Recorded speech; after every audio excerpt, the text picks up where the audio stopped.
नमस्कार दोस्तों, 31 मार्च 2021 financial year 2021 का आखिरी दिन है। इसके बाद 1 अप्रैल 2021 से नए फाइनेंशियल ईयर की शुरुआत होगी। नए फाइनेंशियल ईयर शुरू होने के साथ साथ आपकी जेब से जुड़े यानी आम आदमी से जुड़े कई नियमों में बदलाव होने जा रहे हैं, जिनका सीधा सीधा आप पर असर होगा। तो क्या बदलाव हो रहे हैं 1 अप्रैल से, आइए जानते हैं इस वीडियो के माध्यम से।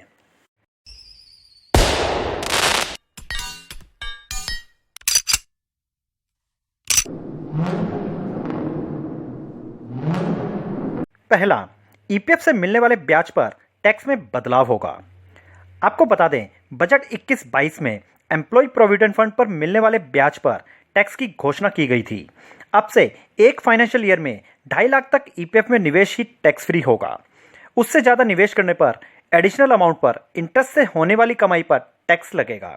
यानी अगर आपने 3 लाख रुपए सालाना जमा किया है तो 2.5 लाख से ऊपर यानी 50,000 पर ब्याज से जो कमाई होगी उस पर आपकी टैक्स स्लैब के हिसाब से टैक्स देना होगा।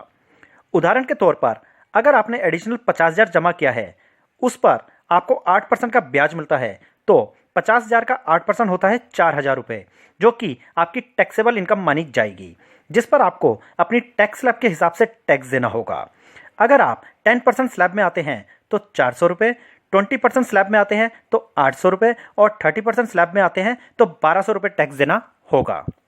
दूसरा, नए लेबर लॉ होंगे लागू, यानी 1 अप्रैल से सैलरी का नया वेज कोड लागू होगा, जिसकी वजह से आपकी सैलरी में बदलाव देखने को मिलेगा।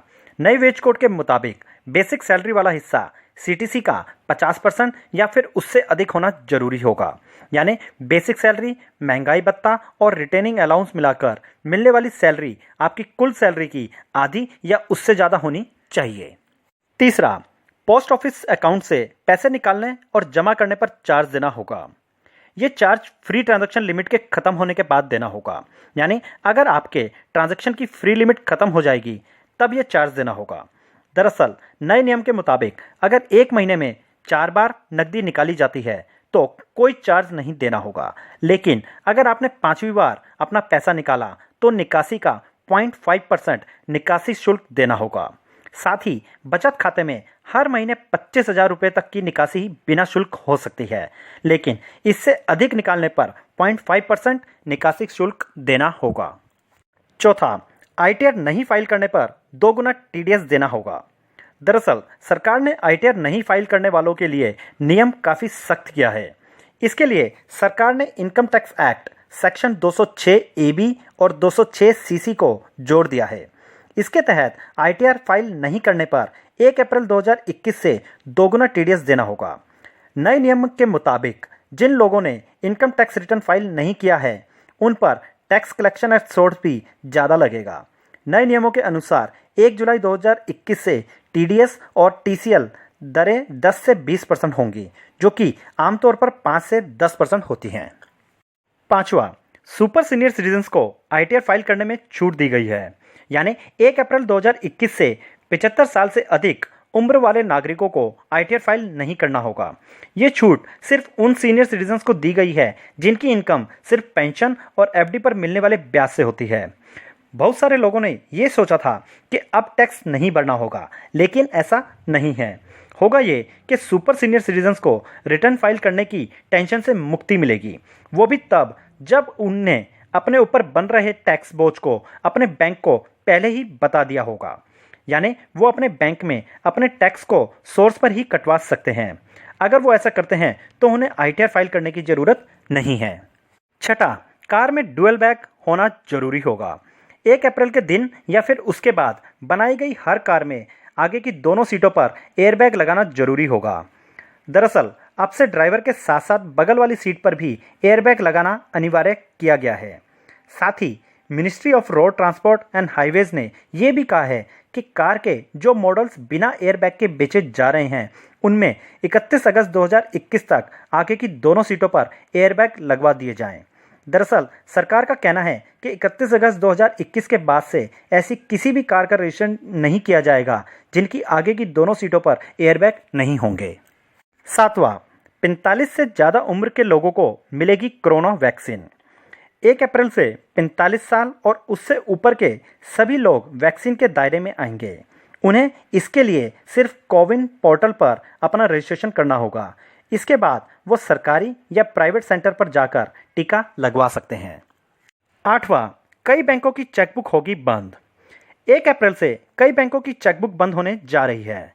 दरअसल देना bank, Vijaya bank, Andhra bank, Allahabad bank, corporation bank, syndicate bank और ओरिएंटल बैंक ऑफ कॉमर्स के दूसरे बैंकों में मर्जर हो गए हैं। इसकी वजह से इन 8 बैंकों की चेकबुक बंद हो रही है। हालांकि सिंडिकेट बैंक की चेकबुक 30 जून तक वैलिड रहेगी। आपको बता दें, ओरिएंटल बैंक ऑफ कॉमर्स और यूनाइटेड बैंक ऑफ इंडिया को पीएनबी के साथ मर्ज किया गया है। सिंडिकेट बैंक को कैनरा बैंक के साथ मर्ज किया गया है। देना बैंक और विजया बैंक को बैंक ऑफ बड़ौदा के साथ मर्ज किया गया है। आंध्रा बैंक और कॉरपोरेशन बैंक को यूनियन बैंक ऑफ इंडिया के साथ मर्ज किया गया है। इलाहाबाद को इंडियन बैंक के साथ मर्ज किया गया है। 9वां, डेबिट और क्रेडिट कार्ड से बंद होगा auto payment.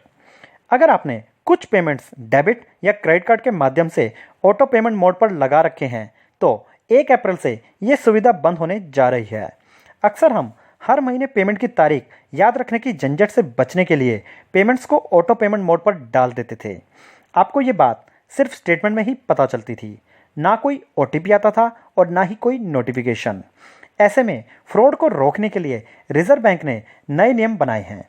Payment due date से 5 दिन पहले कस्टमर को नोटिफिकेशन भेजनी होगी, जिस पर ग्राहक की मंजूरी जरूरी होगी। वहीं 5,000 से अधिक की पेमेंट पर ओटीपी की भी जरूरत होगी। 10वां, केंद्र सरकार ने कोविड-19 के चलते ट्रैवल लीव कंसेशन यानी एलटीसी योजना में छूट की घोषणा की थी। एलटीसी वाउचर स्कीम नए फाइनेंशियल ईयर यानी फाइनेंशियल ईयर 21-22 में लागू हो जाएंगी। सरकार ने पिछले साल उन लोगों के लिए इस योजना की घोषणा की थी जो कोरोना वायरस के चलते यात्रा पर लगे प्रतिबंधों की वजह से एलटीसी टैक्स बेनिफिट का फ़ायदा नहीं उठा पाए थे। इस स्कीम के तहत वो अब कोई भी इलेक्ट्रॉनिक आइटम जिस पर जीएसटी 12% या उससे अधिक हो परचेज कर उसका क्लेम सरकार से ले सकते हैं। दोस्तों, ये नए नियम क्या आम जनता के लिए फ़ायदेमंद होंगे या नहीं? आपकी इस पर क्या राय है? मुझे कमेंट कर ज़रूर बताइएगा। और अगर आपका इन नए नियमों से जुड़ा कोई सवाल है तो आप मुझे कमेंट कर पूछ सकते हैं। मैं जल्द से जल्द जवाब देने की कोशिश करूँगा।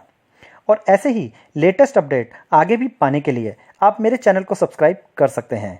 अब जल्द मिलूंगा आपसे अपनी अगली वीडियो में। तब तक के लिए सावधान रहिए, सुरक्षित रहिए। जय हिंद।